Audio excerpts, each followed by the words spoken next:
¿por qué tantos significados? Why so different meanings? Porque hace 1500 años, ¿ah? അപ്പോളേ നമ്മൾ ലോകാത്ഭുതങ്ങളിൽ ഒന്നായ ചിച്ചൻ ഈച്ച കാണാനാണ് കേട്ടോ പോകുന്നത്. ലാ ഇസ്ല ഷോപ്പിംഗ് മാളിൽ പോയപ്പോഴാണ് നമ്മൾ അവിടെ കുറേ ടൂർ കമ്പനിക്കാരുണ്ടായിരുന്നു. അവരുടെ അടുത്ത് ബാർഗെയിൻ ചെയ്ത് നമ്മൾ വളരെ റീസണബിൾ ആയിട്ടുള്ള ഒരു പ്രൈസിൽ ഒരു 1 ഡേ ട്രിപ്പ് ബുക്ക് ചെയ്യുവാണ് കേട്ടോ ചെയ്തത്. ഞങ്ങൾ ആദ്യമേ ഓൺലൈനായിട്ട് ഈ ടൂർ ബുക്ക് ചെയ്തതായിരുന്നു ഗെറ്റ് യുവർ ഗൈഡ് എന്ന് പറയുന്ന ആപ്പ് വഴി. തലേ ദിവസം അവർ നമ്മുടെ ടൂറ് ക്യാൻസൽ ചെയ്ത് കളഞ്ഞു കേട്ടോ. കാരണം ഒന്നും പറഞ്ഞില്ല, പക്ഷേ വലിയ ബുദ്ധിമുട്ടൊന്നും ഇല്ലാതെ അവർ ഫുൾ റീഫണ്ട് ചെയ്ത് തന്നായിരുന്നു. വളരെ ഓർഗനൈസ്ഡ് ആയിട്ടുള്ള ടൂർ തന്നെയായിരുന്നു കേട്ടോ. ഒരു ടൂർ ഗൈഡ് ഉണ്ടായിരുന്നു. പുള്ളി കൂടുതലും സ്പാനിഷ് ആണ് സംസാരിക്കുന്നത്, പക്ഷെ നമുക്ക് വലിയ കുഴപ്പമില്ലാതെ കാര്യങ്ങളൊക്കെ മനസ്സിലായായിരുന്നേ.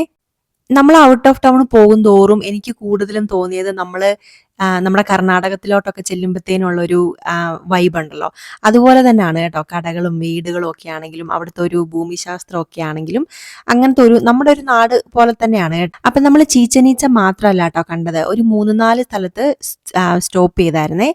മായൻ പീപ്പിൾസ് എന്ന് നിങ്ങൾ എവിടെയെങ്കിലും കേട്ടിട്ടുണ്ടോ? അല്ലെങ്കിൽ മായൻ കൾച്ചർ മെക്സിക്കോയിലാണ് കേട്ടോ. മെക്സിക്കോയുടെ ആദിമ മനുഷ്യരെ കുറിച്ചാണ് കേട്ടോ ഈ ചരിത്രം. സ്പാനിഷിൽ നിന്നാണ് കേട്ടോ ആൾക്കാർ വന്ന് മെക്സിക്കോയെ കൈയടക്കി ഭരിച്ചിരുന്നത് കുറേ വർഷങ്ങൾ.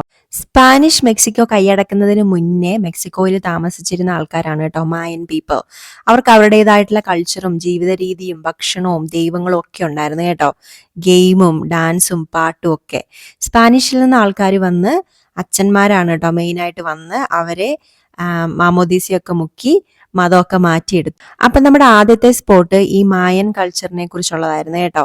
പിന്നെ അവിടുന്ന് തന്നെയായിരുന്നേ നമ്മുടെ ലഞ്ചും. അപ്പം അവിടെ ഒരു ചെറിയ കടയുണ്ട്, അവിടെ നമ്മുടെ കൊക്കോക്കയൊക്കെ വെച്ചിട്ടുണ്ട് കേട്ടോ. ചോക്ലേറ്റ് ടേസ്റ്റിംഗ് ഒക്കെ ഉണ്ടായിരുന്നു.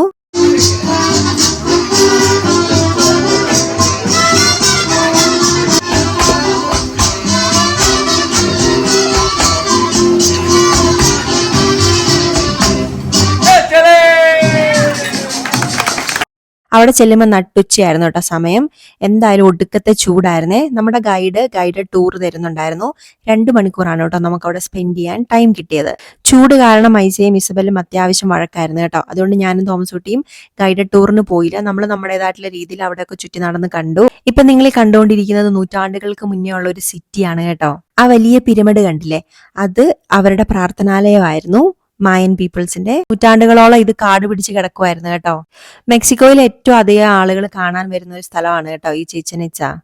ഓഫ് സീസൺ ആയിട്ട് കൂടെ അത്യാവശ്യം നല്ല ക്രൗഡഡ് ആയിരുന്നു കേട്ടോ പ്ലേസ്. എന്തായാലും ഈ ടൂർ കമ്പനികൾ ഭയങ്കര കൃത്യനിഷ്ഠമുള്ളവരാണ് കേട്ടോ. കറക്റ്റ് ടൈം പറയും. 2:15 നമ്മൾ ഇവിടുന്ന് പോകും, 2:15 തന്നെ പോയിരിക്കും. പിന്നെ അവിടുന്ന് നമ്മൾ നേരെ പോയത് സെന്യോട്ടയിലോട്ടാണ് കേട്ടോ. ഞാൻ ഏറ്റവും കാത്തിരുന്നത് ഈ സ്ഥലത്ത് പോകാനാണ്. ഇതൊരു നാച്ചുറൽ സിങ്ക് ഹോൾ ആണ് കേട്ടോ. ഇതാണ് അതിന്റെ ടോപ്പ്, നമ്മൾ ടോപ്പ് വ്യൂ. താഴോട്ട് ചെന്ന് കഴിയുമ്പം ദേ ഇതുപോലെ ഒരടിപൊളി വെള്ളമേ. എൻ്റെ പൊന്നോ, വെള്ളം എനിക്ക് എൻ്റെ ഒരു വീക്ക്നെസ് ആണ് കേട്ടോ. എന്നാ തണുപ്പാന്നറിയോ. 45 മിനിറ്റ് ഉണ്ടായിരുന്നുള്ളൂ കേട്ടോ വെള്ളത്തിൽ. എനിക്കാണെങ്കിൽ ചിച്ചൻ ഇച്ചയിലെ ടൈം കുറച്ച് മതിയായിരുന്നു. വെള്ളത്തിൽ കുറേയും കൂടി ടൈം ഉണ്ടായിരുന്നെങ്കിൽ അടിപൊളിയായിരുന്നു എന്ന് തോന്നിയായിരുന്നേ. പിന്നെ അവിടുന്ന് നേരെ നമ്മൾ പോയത് ഈ ഒരു ചെറിയ സിറ്റിയിലോട്ടാണ് കേട്ടോ. ഒരു ചെറിയൊരു സിറ്റിയാണ്. ഇതൊക്കെ ഭയങ്കര ഹിസ്റ്ററി ഒക്കെയുള്ള പുരാതനമായിട്ടുള്ള പള്ളിയൊക്കെയാണ്. സിറ്റിയും അതെ. 45 മിനിറ്റ് ആണ് കേട്ടോ നമുക്ക് ഇവിടെ ടൈം ഉണ്ടായിരുന്നത്, പള്ളി കാണാനും അതിൽ നടന്ന് സ്ട്രീറ്റ് എക്സ്പ്ലോർ ചെയ്യാനൊക്കെ ആയിട്ട്. സത്യം പറഞ്ഞാൽ ഞങ്ങൾ മടുത്തായിരുന്നു കേട്ടോ. പിന്നെ എങ്ങനെയും ഒന്ന് പോന്നാൽ മതി എന്നുണ്ടായിരുന്നുള്ളേ. ചൂടാണ് കേട്ടോ മെയിൻ കാരണം മടുക്കാനുള്ളത്. അപ്പം നമ്മൾ അവിടെ നിർത്തി കഴിഞ്ഞപ്പോൾ ഓപ്പോസിറ്റ് അവിടെ ഇതുപോലെ മാങ്ങാപ്പഴം വിൽക്കുന്നത് കണ്ട് കേട്ടോ. എൻ്റെ പൊന്നോ, ഞങ്ങൾക്ക് എല്ലാവർക്കും മാങ്ങ ഇഷ്ടമാണ്. നൊസ്റ്റാൾജിയ ആണല്ലോ, നമ്മുടെ നൊസ്റ്റു ആണല്ലോ നൊസ്റ്റു. അപ്പം പിന്നെ നമ്മളൊന്നും നോക്കിയില്ല, അവിടെ പോയി മാങ്ങ മേടിച്ചു. സൂപ്പർ മാങ്ങയായിരുന്നു കേട്ടോ. പിന്നെ നേരെ റിസോർട്ട്.